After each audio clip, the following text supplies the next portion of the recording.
අපේ 10 අවුරුද්දේ තුන්වෙනි ගාන සංකීර්ණ සංඛ්‍යා ගාන. මේ ගානේ පළවෙනියට කියනවා ඍණ 1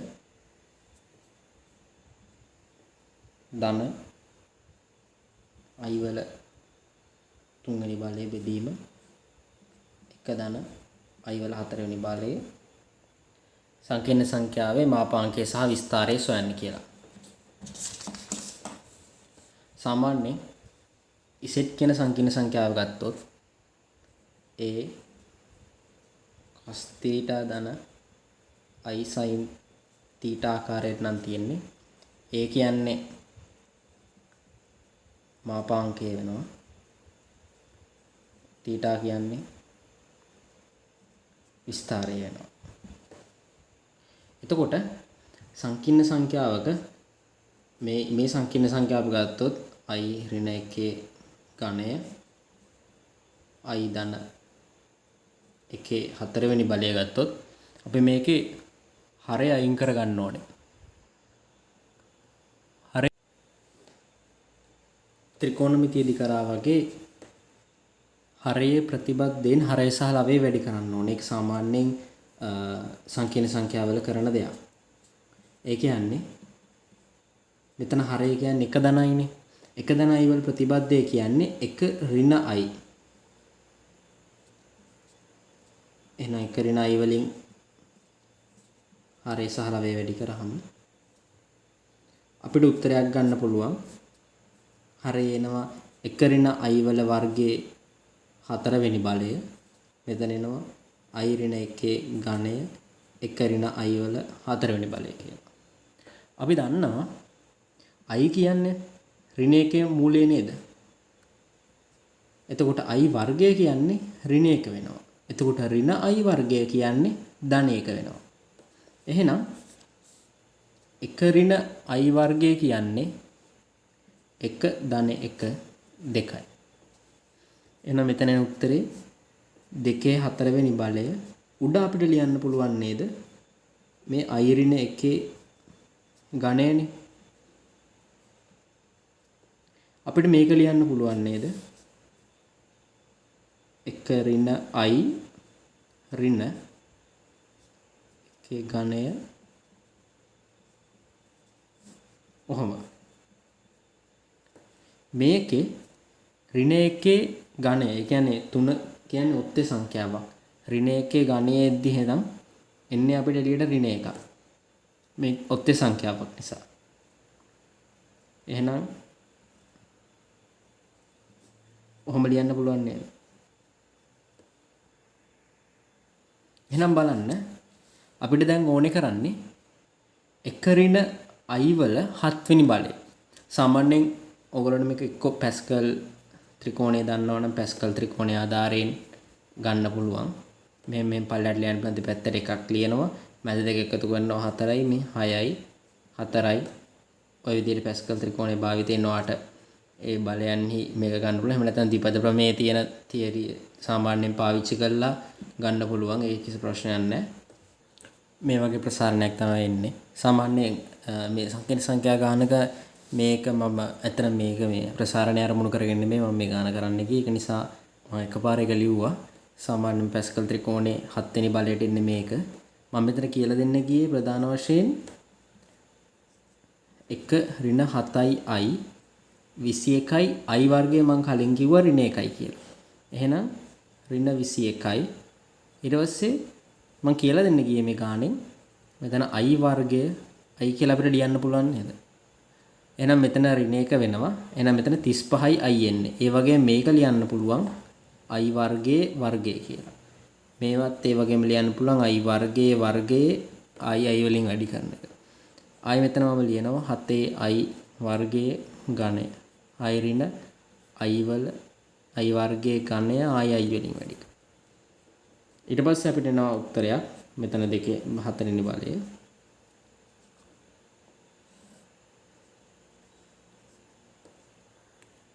i ඍණ 7යි i ඍණ 21 ධන 35යි i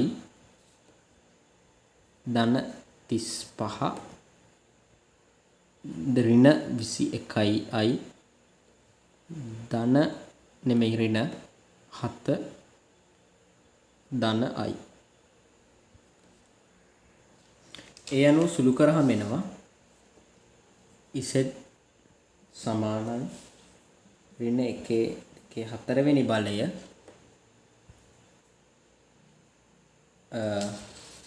මෙතන සුළු කරාම එනවා 1යි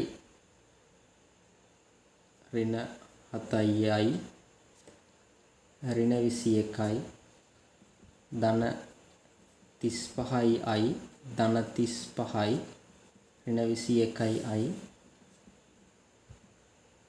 i කිය.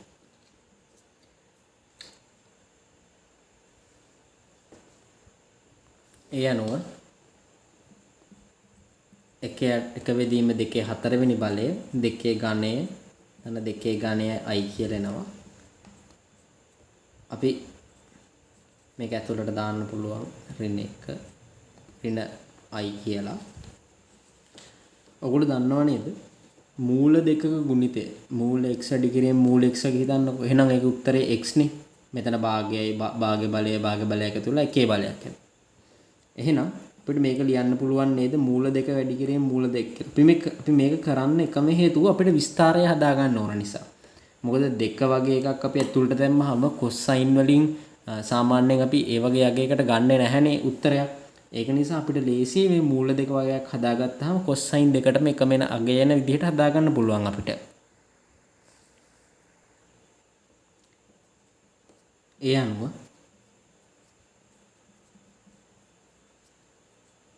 අපිට මෙහෙම ලියන්න පුළුවන්. එක බෙදීම මූල දෙක ඍණාගයක් එන්නේ මේකේ කෝණය cos inverse ඍණ එක බෙදීම මූල තුන කියන්නේ 5යි phi බෙදීම 4යි. පළවෙනි වෘත්තපාදේ ඔක්කොම ධන. දෙවෙනි එකේ sin ධන. තුන්වෙනි එකේ tan. හතරවෙනි එකේ cos. එහෙනම් අනිවාර්යෙන් මේක තියෙන්න ඕනේ tan වල. tan කියන්නේ තුන්වෙනි වෘත්තපාදය තුල තියෙන්න ඕනේ. හේතුව sin සහ cos කියන දෙකම ඍණ වෙන්න එකම වෘත්තපාදය වෙන්නේ තුන්වෙනි වෘත්තපාදය. ඒක නිසා. ඒ අනුව මේකේ මාපාංකය වෙනවා එක බෙදීම මූල දෙක සහ විස්තරය වෙනවා 5යි phi බෙදීම 4යි. මේක තමයි ගාන. මේක පොඩි ගානක්, ලේසි ගානක්. එකම එක අර සුළු කිරීම විතරයි 7 වෙනි බලය ගන්න තියෙන. ඒකත් සංකීර්ණ සංඛ්‍යා වලට අදාළ දෙයක් නෙමෙයි. ඒ අනුව මේ තියරි එක විතරක් ඔයගොල්ලෝ ඔළුවේ තියාගන්න ඕනේ. ගාන ඊළඟ කොටසේ තියෙන තියරි එකක්. සාමාන්‍යයෙන් වෘත්තය සහ සරල රේඛාව සංකීර්ණ සංඛ්‍යා ඔය ගණන් වල සාමාන්‍යයෙන් තියරි කොටසක් අහන්න සම්භාවිතාවක් තියෙනවා. ඒක නිසා ඔයගොල්ලෝ විභාගයට යන්න කලින් මේ තියරි ටික චුට්ටක් අපව බලාගෙන යන්න. මේකේ අහනවා P1 හා P2 ලක්ෂයන් ආගන් සටහනේ පිළිවෙලින් Z1 හා Z2 සංකීර්ණ සංඛ්‍යා නිරූපණය කරයි කියලා. ආගන් සටහනේ Z1 දන් Z2 සංකීර්ණ සංඛ්‍යාව නිරූපණය කරන ලක්ෂයේ පිහිටීම ලබා ගැනීම සඳහා ජ්‍යාමිතික නිර්මාණයක් කරන්න කියනවා. මේක නිකන් අර ෆිසික්ස් වල තියෙන සංප්‍රයුක්ත බලය හොයද්දි ඇප්ලයිඩ් එකක් තියෙනවා. සමාන්තර ආශ්‍රය බද්ධ පාද දෙකක බල දෙක ලකුණු කරාම ප්‍රධාන විකර්ණය මගින් ඒ දෙකේ සංප්‍රයුක්තය ලැබෙනවා වගේ තමයි. තියරි එකෙන්ම සම්පූර්ණ විස්තරය දෙන්නේ නැහැ. හේතුව මේක තියරි එකක් නිසා ඔයගොල්ලෝට මම තියරි එක එන්නේ කොහොමද තියරි එක අර මේ පොයින්ට් ෆෝම් එකෙන් මතක තියාගත්තොත් ඔයාට එතන ගිහිල්ලා ආපහු කටපාඩම් කරලා ලියන්න ඕනේ නැහැ. ඔයා තියරි එක කරන විදිය දන්න නිසා එකපාර ලියන්න පුළුවන්. මේ වගේ සාමාන්‍ය ආගම් සටහනක කරන්න ගිහුවහම ඔයා ආගම් සටහනේ අඳිනවා මේක. මේක ඇඳලා ඉවර වෙලා ඔයා P1 සහ P2 කියලා ඔයාගේ Z1 සහ Z2 සංකීර්ණ සංඛ්‍යා දෙක ලකුණු කරගන්න.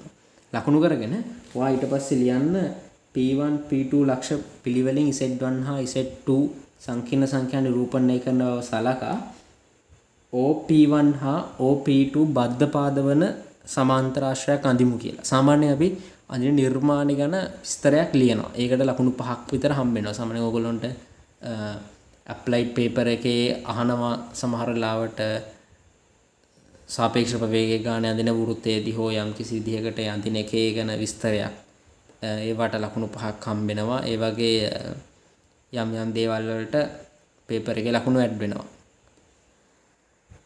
ඊට පස්සේ ලියන්න OP1 P2 සමාන්තරාශ්‍රය සම්පූර්ණ කළ විට P ලක්ෂයෙන් Z1 ධන Z2 සංකීර්ණ සංඛ්‍යාව ලැබේ කියලා. ඕක තමයි ලියන්න ඕන විස්තරය. ඊට පස්සේ මම කියලා දෙන්නම් ගණිතමය විදිහට කොහොමද ඒක හදලා පෙන්වන්නේ කියලා. ඊට සාධනය කරමු.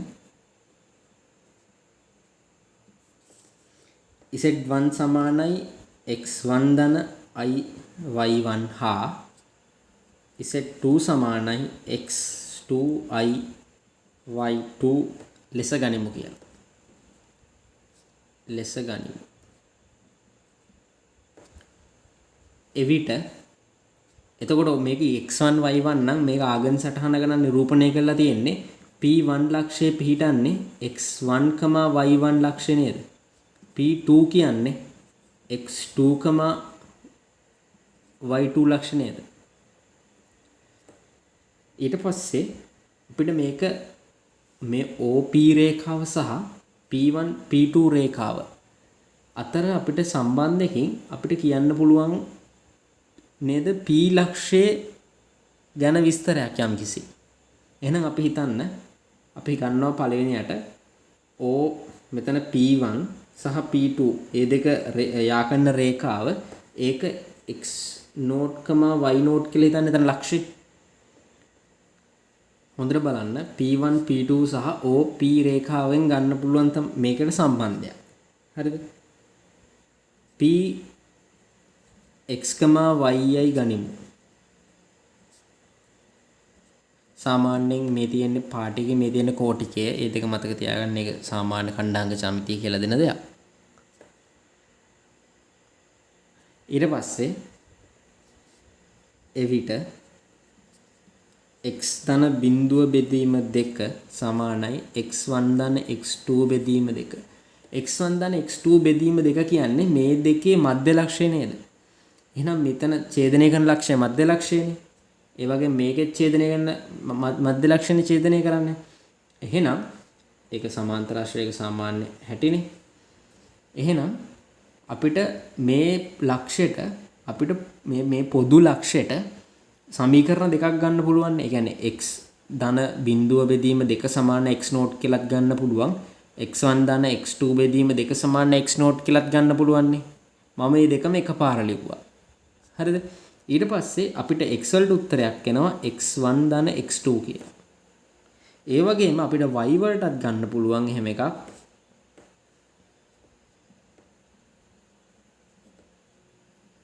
සමා වෙන්න y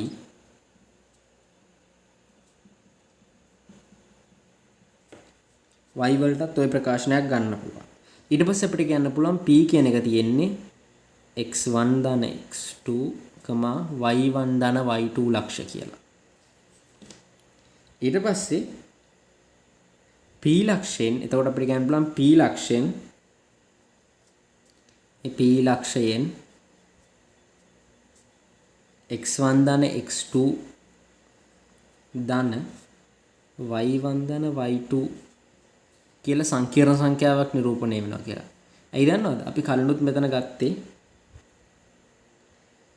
ලක්ෂ දෙකනේ.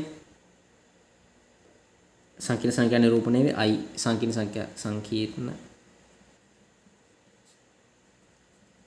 සංඛ්‍යාවක්.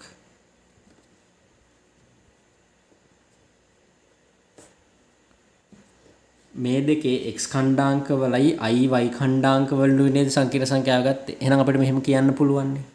මෙහෙම කියනවා නම් ඊළඟට අපිට කෙලින්ම කියන්න පුළුවන් මේ දෙකෙන් මේක එනම් p ලක්ෂය මගින් මෙන්න මේ සංකීර්ණ සංඛ්‍යාව x1 ධන x2 අපි මේක වරහන් සුළු කරොත් ඔයගොල්ලෝ බලන්න මෙහෙම ගන්න පුළුවන් නේද කියලා.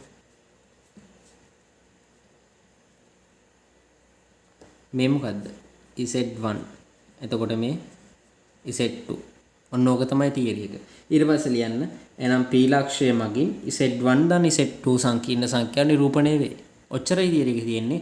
ඔයගොල්ලන්ට මතක තියාගන්න ඕනේ මුලින්ම ඕන තියරි එක මුලින් කරන්නේ මොකද්ද? රූපය ඇඳලා ආගම් සටහන ඇඳලා ඉවර වෙලා ඒක ගැන විස්තරය කරා. ඊට පස්සේ කියන්න ඕනේ මොකද්ද? මේ දෙක බද්ධ පාද වලින් තියෙනවා. ඊට පස්සේ මේක ප්‍රධාන විකරණයෙන් එහෙම වෙනවා. ඊට පස්සේ සාධනයේදී කරන්නේ මේ දෙකම කැපෙන පොදු ලක්ෂ්‍ය තියෙනවනේ. මේ ලක්ෂ්‍යට සාමාන්‍ය විදියට මධ්‍ය ලක්ෂයට ලියන ඛණ්ඩාංක දෙක හොයලා ඒ දෙක සමාන කරා x y වලට ගත්තා. එහෙනම් p කියන්නේ මෙන්න මේ ලක්ෂ්‍යය. එහෙනම් p ලක්ෂයෙන් මෙන්න මේ සංකීර්ණ සංඛ්‍යා නිරූපණය වෙන මුලින්ම ලක්ෂයට ගියා. අපිට දැන් ඛණ්ඩාංක වලින් අපිට ගන්න බෑනේ එකපාරට සංකීර්ණ සංඛ්‍යාව. ඒ ගැන කියන්නේ නෑනේ. අපි කියන්නේ මුලින්ම ලක්ෂ්‍ය ගැන කිව්වා. ඊට පස්සේ ලක්ෂයෙන් කිව්වා මෙන්න මේ ලක්ෂය x1 ධන x2 y1 ධන y2. ඒක නිසා මේ ලක්ෂයෙන් මෙන්න මේ සංකීර්ණ සංඛ්‍යා නිරූපණය කරනවා. වරහන් සුළු කරා එක ළඟට ගත්තා. පෙන්නුව මේක z ධන z2මයි තියෙන්නේ කියලා. ඒක තමයි තියරි එක. අපිට කියනවා ගාන ඊළඟ කොටසේදී මේ සංකීර්ණ සංඛ්‍යා දෙක ආගම් සටහනක නිරූපණය කරන්න කියලා. අපිට එකපාරට සංකීර්ණ සංඛ්‍යාව මෙහෙම හරයලා වේ තියාගෙන ආගම් සටහන අඳින්න බෑ.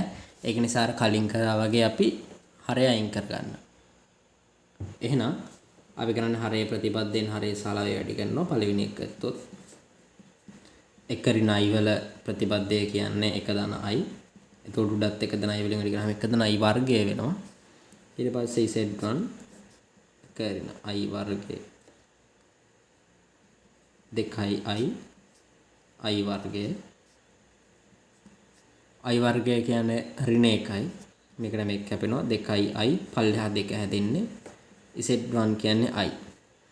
ඊළඟට z2 ත් ඒ වගේම හදන්න පුළුවන්. මූල 2යි. මෙතන එක ඍණ i, මෙතන එක ධන i. ඊට පස්සේ මෙතන පල්ලෙහා 2 එන්නේ වගේම මෙතනත් එක ධන i වලින් වැඩි කරනවා. එක ධන i. මූල දෙක බෙදීම දෙක කියන්නේ එකයට මූල 2යි. ඔයාලා බලන්න මෙතන මූල දෙකෙන් වැඩි කරාම දෙකක් එනවා. මෙතනත් මූල දෙකෙන් වැඩි කරාම දෙකක් එනවා. දෙකට දෙක කැපිලා මේ මූල දෙක ඉතුරු වෙනවා. අපිට පුළුවන් ඒක සාමාන්‍ය විදිහටම ඇතුළට දාලා අර කලින් කරා වගේ මාපාංක තියෙන විදිහට ගන්න. මාපාංක 1 වෙනවා. විස්තරය එතකොට cos 45 තමයි විස්තරය වෙන්නේ. ඔන්න දැන් අපි සංකීර්ණ සංඛ්‍යා දෙක ලියාගත්තා. අපිට ප්‍රස්ථාර ආගම් සටහනක අඳින්න පුළුවන් වෙන විදිහට. එහෙනම් ආගම් සටහනක අඳිමු. එතන y අක්ෂය z1 කියන්නේ x බිඳුව සහ i එක. ඒ කියන්නේ මෙතන තියෙනවා. මෙතන p1 ලක්ෂය කියලා ගමු. ඊට පස්සේ අපිට z2 සංකීර්ණ සංඛ්‍යාව z2 සංකීර්ණ සංඛ්‍යාව phi බෙදීම 4ක වාමාවර්ත කෝණයක් සහිතව අඳින්න ඕනේ.